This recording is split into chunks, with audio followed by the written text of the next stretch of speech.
Annie, j'ai quelque chose d'important à te demander.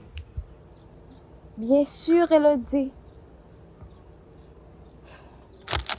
Qu'est-ce qui se passe? Hier soir, en rentrant chez moi, j'ai dû fuir un gang dans la rue. Dans la panique, j'ai laissé ma Bible. Maintenant, elle est complètement abîmée. Oh, c'est terrible. Heureusement que tu vas bien. Mais où est ta Bible maintenant? Elle est trop abîmée pour être lue, Annie. J'ai besoin de ta Bible pour aller à l'église demain. Pourrais-tu me la prêter? S'il te plaît. Oh, je suis désolée d'apprendre ce qui t'est arrivé. Mais ma Bible est très précieuse pour moi. Je ne prête pas facilement mes affaires. Je comprends, Annie. Ta Bible est spéciale et je respecte ça. Mais je suis vraiment dans une situation difficile. Je n'ai pas le temps d'en acheter une avant demain. Et je tiens vraiment à assister au service. Je comprends ton dilemme. Mais pourquoi tu ne peux pas demander à quelqu'un d'autre? C'est Annie. Eh bien, Annie, ça est maman. J'ai essayé, mais personne d'autre n'a une Bible disponible. Tu sais combien aller à l'église est important pour moi? Cela m'aide à trouver du réconfort et de la force. Je te promets de prendre grand soin de ta Bible et de te la rendre dès que possible.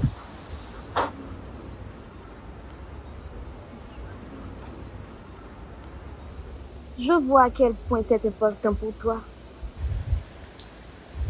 Je sais que tu feras la même chose pour moi dans une situation similaire. Pas vrai? Absolument, Annie. Je ferai tout pour toi, comme tu l'as toujours fait pour moi. D'accord, Elodie. Je te fais confiance. Tu peux emprunter ma Bible pour demain. Mais s'il te plaît, prends-en soin comme si c'était la tienne.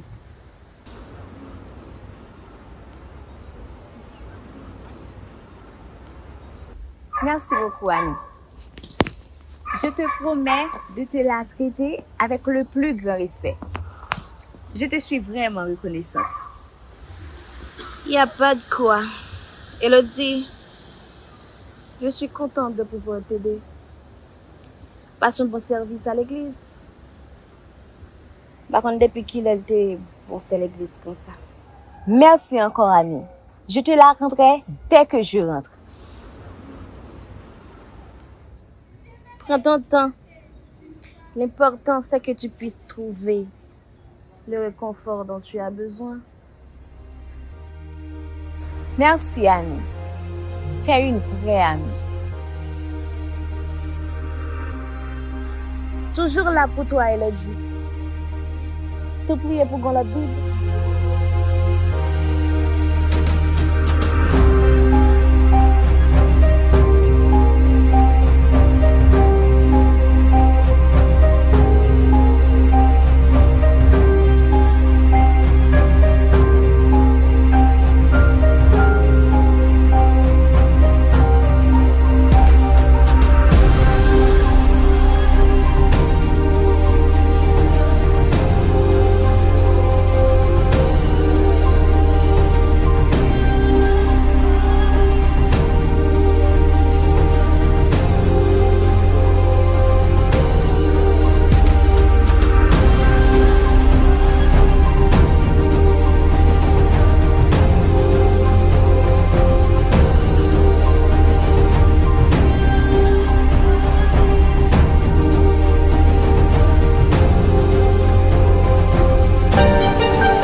Hayton, tu viens jouer ou quoi?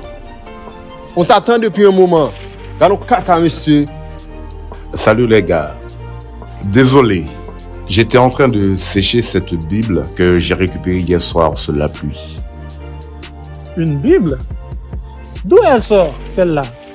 Bible dit oui. Ou qui t'a vu créer, man? C'est bon pour oui. Oui, mais c'est pas ton style de t'occuper des Bibles sous la pluie, mon grand. Alors viens, raconte-nous l'histoire en route. On y va.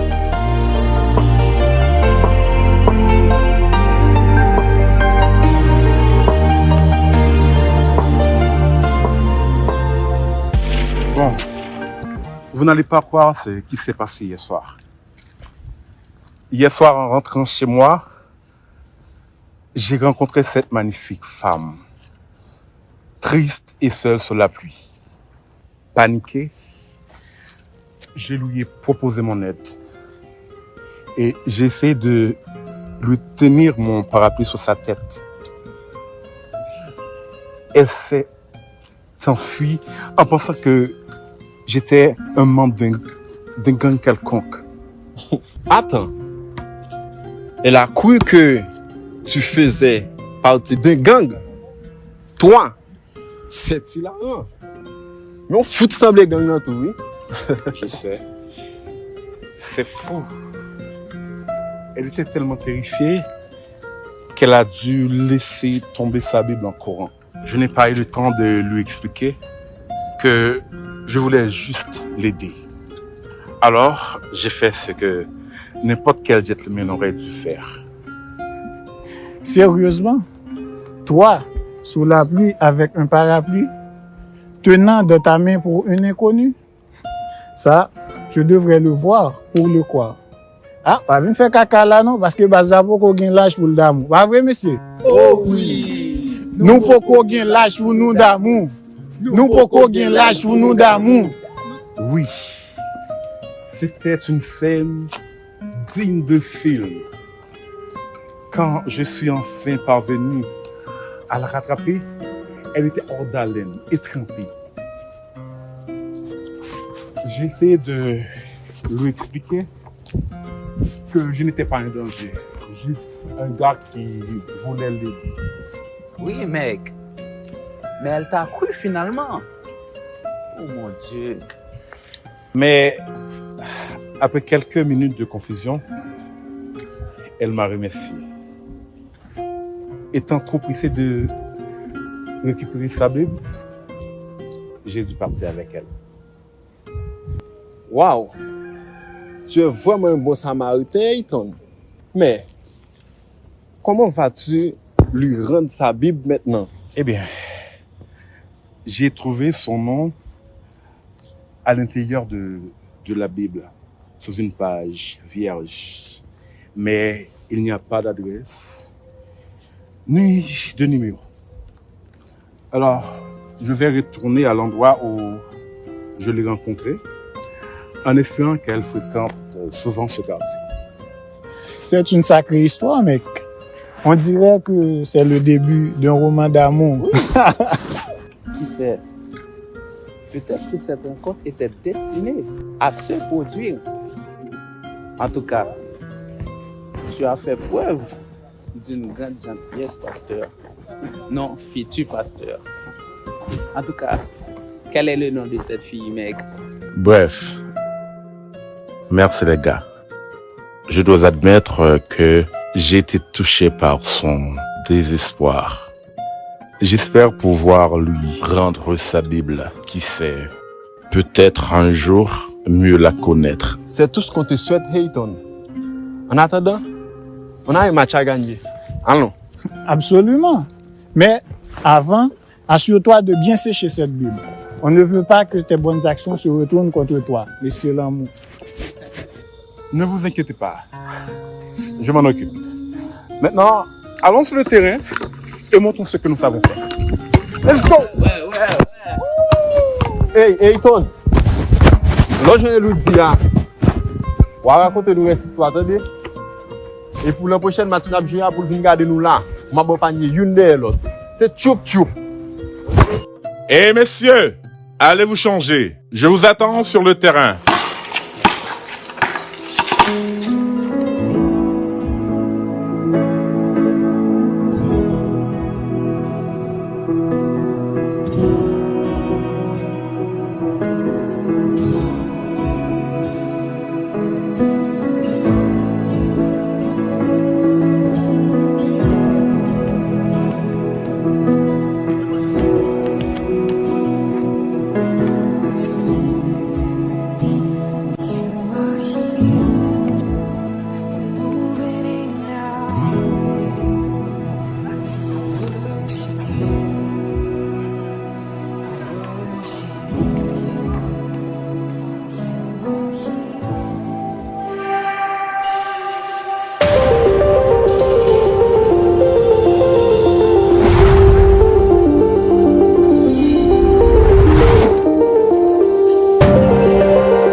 Elodie.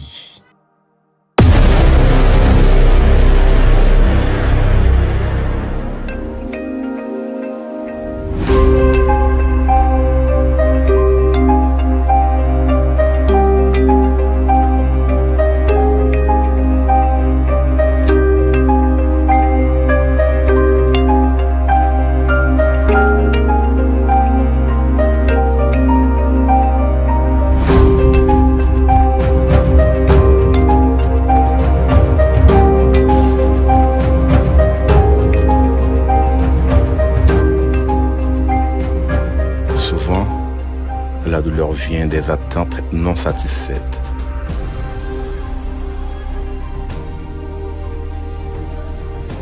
Si nous avons des attentes irréalistes ou idéalisées de ce qu'est l'amour, nous risquons de ressentir de la déception et de la douleur lorsque ces attentes ne sont pas comblées, tout comme aujourd'hui.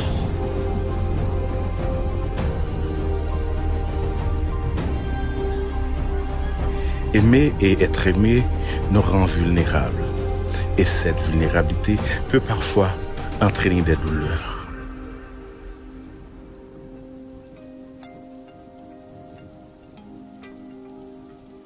Cependant, elle nous aide également à développer une résilience émotionnelle et une capacité à gérer et surmonter les défis. D'une part essentielle de l'amour, c'est l'amour propre.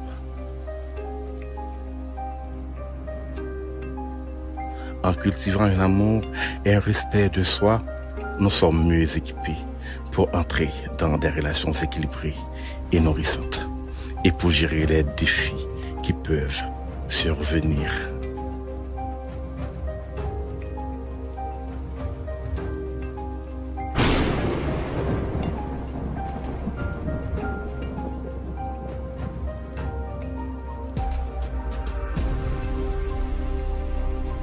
En somme, l'amour peut certes être accompagné de douleur, mais il est également une source immense de bonheur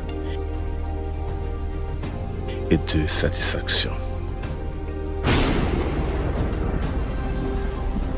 La clé réside souvent dans la manière dont nous naviguons les défis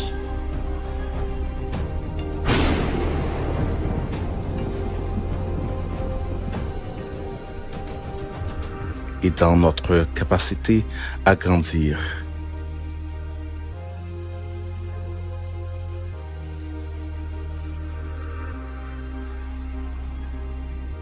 Et à apprendre de nos expériences.